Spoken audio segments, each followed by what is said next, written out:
Hey, it's Rocky here again. I just wanted to thank you for watching the webinar a few days back, and I hope you got a lot out of it. I enjoyed presenting it to you, and I got a lot of great feedback, but also got quite a few questions, and the questions mainly revolved around things such as what if this happens or what if that happens, and people were scared that they could break something or do something wrong, and the email marketing or the template I gave them and just their email marketing in general wouldn't work. So I thought I'd shoot this follow-up video and just go through some of the things that can happen, and we'll try and nip them in the bud for you so you'll know what to do before these things happen to you. So the question was, what if something goes wrong? And I have to tell you right up front that something is definitely going to go wrong, because stuff just happens. You know, your server will go down, you will get people opting in, but you won't get many. And you're never going to get too many. You're always going to get not enough. Your squeeze page mightn't convert properly, or you might send messages and people just won't take action. So there's things are going to go wrong, but it's not the end of the world. So let's solve the problems before they even happen. Here's all the stuff that can go wrong and how to fix it. So there are really only 4 places your email campaigns can go wrong. The first one is a low opt-in rate, which means just not enough people are joining your list. The second problem is low tripwire sales, and as you'll recall from the webinar, that was the initial offer that you give people as soon as they opt in to try and recoup some of the costs of your marketing. The next thing that can go wrong is you have low upsell conversions, which means after they buy your initial low priced tripwire entry level product, you make them an upsell offer and it doesn't convert as well as you'd hoped. And the fourth problem is low back-end sales, and that's all related to your follow-up sequence and how you talk with your readers and how you engage and how you follow up with them over time. So let's look at how to avoid all of these and answer most of your what-if questions before they come up. So the first problem is a low opt-in rate.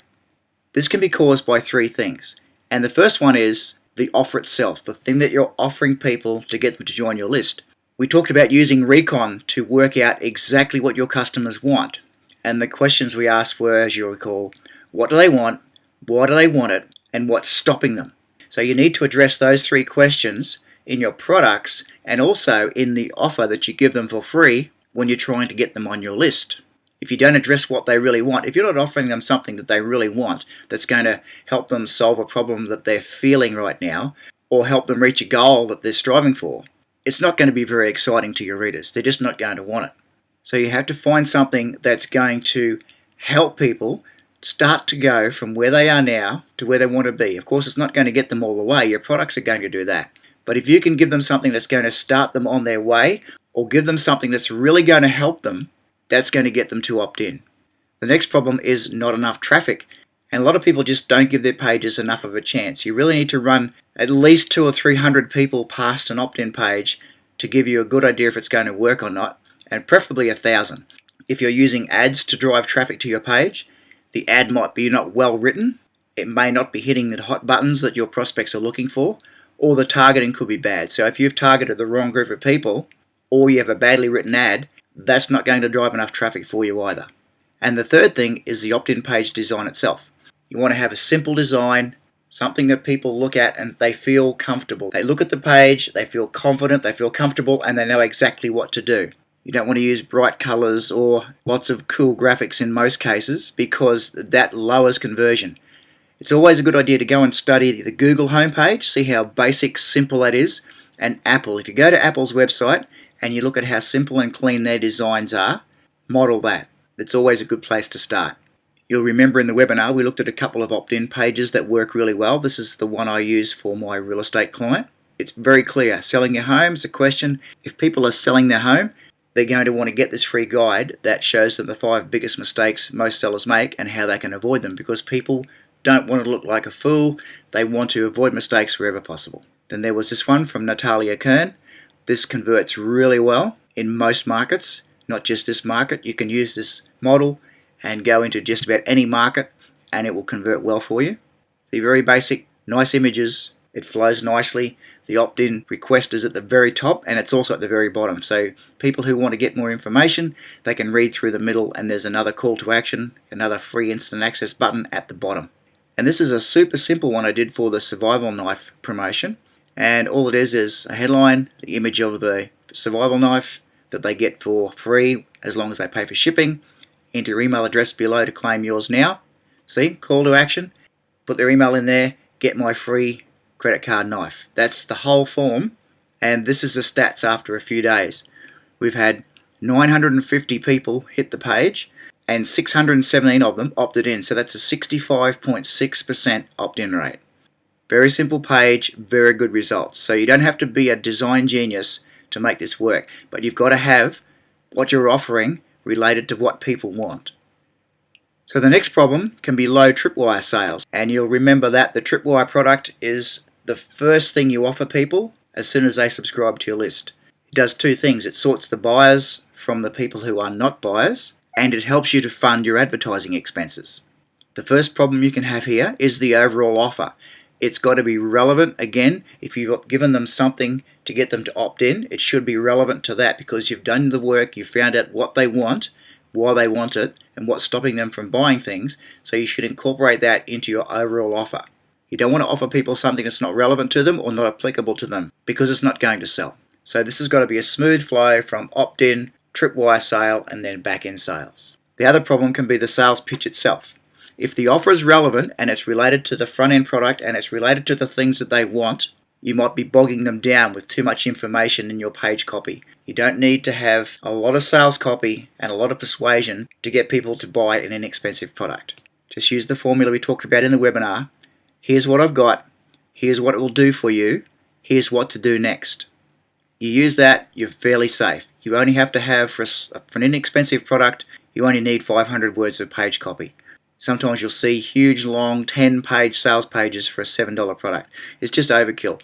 And subconsciously it puts into the reader's mind, this guy's trying so hard to sell this thing, what's wrong with it? What's the problem? And alarm bells start going off in the prospect's head. So you just want to tell them, here's what I've got, here's what it will do for you, here's what to do next. The second thing is you have an unclear CTA or call to action. You need to tell them specifically what to do. Click on this link. That will take you to this page where you enter your credit card information, and then you'll be taken straight to the download page or whatever your sales process is. The third thing is if the price is too high. This needs some testing depending on what market you're in. For say the stock market or the futures market or forex trading, $97 may not be too high. But for other markets, you'll probably find $7 to $17 to $27 is about as high as you want to go for a tripwire product. And you don't have to ask people to spend a lot of money to prove that they're buyers. A tripwire product is just to prove they're buyers and to start funding some of your advertising expenses. If you can sell a $7 product or a $17 product as a tripwire, that's all you need to do. The next problem is low upsell conversions. This is the product that you offer after someone buys the tripwire product. One of the big problems is the offer is not related to the tripwire product. So if you offer something that in the customer's mind is unrelated to the previous thing they've bought, or something I see all the time is people offer a product that instead of enhancing the product they just bought, makes them feel like an idiot for buying the previous one because the real solution, the real answer is in the product they have to buy now. So you've bought something for $17 and then you find out that you really have to get the $47 or the $97 product to get the full story. That just causes refunds. I've seen people lose thousands of dollars because they didn't think this through. It's a serious mistake that I see a lot of people making that you don't want to make yourself. So ideally, the upsell should be an extension of the tripwire sale, and the way you can do that without making them feel like an idiot is you show them how they can do what you taught them to do in the tripwire product, but how to do it faster, easier, better, or something that automates it. Like it might be a piece of software, or it could be a plugin or something that automates the thing you just showed them how to do manually. You can show them, okay, if you buy this, you can do it this way and that's going to work fine. But if you want to automate it, you can get this and you can speed the process up, or you can save more money, or you can find dates faster, or you can grow your garden more quickly, or whatever the product that you sell does. The other big problem again is in the sales pitch itself. You don't show people the value of what you're offering, or you don't show them how it makes the job easier or better or faster. The other thing is they don't believe it will work. And that's a big problem for people because, as we discussed in the webinar, people are skeptical. They've been ripped off before. They've bought things they were told would work and they didn't work. And then they had a terrible time trying to get a refund or customer service. You see it all the time in forums and on Facebook and Twitter. people complaining about vendors who sell things that just don't work, and then you can't get any service. So everybody's skeptical. So you've got to prove to them that it's going to work. And another big thing is they don't believe it will work for them. That's why you need to have testimonials from people who are like your customer. It's no good having case studies and testimonials from people who are different from your customers, because they're going to say, well, okay, it worked for them, but it's probably not going to work for me because I'm different. So you've got to prove to them that whatever you sell is going to help them. Now the problem is there's no clear call to action at the end. You need to tell them exactly what to do. And at this price level, it's normally between $47 and $297, depending on your market, and it could be more. There's no risk reversal. Regardless of what you sell, you should be able to put some kind of risk reversal on everything. Now, your risk reversal may not be you'll give everybody their money back if they're just not happy, but you need to try and minimize the risk for your customers, because whenever there's a transaction takes place, one side invariably has more of the risk than the other. And the more of the risk you can take on your shoulders, the better. So if you can reduce the risk or completely eliminate the risk from your customers, they're going to buy much more from you, and you're going to get some people that will just rip you off. But by giving people a risk reversal, by taking the risk and then eliminating it for them, you're going to make a lot more sales, and the people who rip you off are not going to be a problem. As long as your product or service is good and you do what you say you're going to do, you're not going to have a problem. If you're worried about this, test it for a week. Test it for a couple of weeks. Just test it for the first 3 or 4 people and see what kind of difference it makes. So the next 5 people that come into your store or buy your product, give them a 100% risk reversal. Give them the 100% money back guarantee and see what happens. You'll probably find it makes a big difference to your close ratio and the money you make.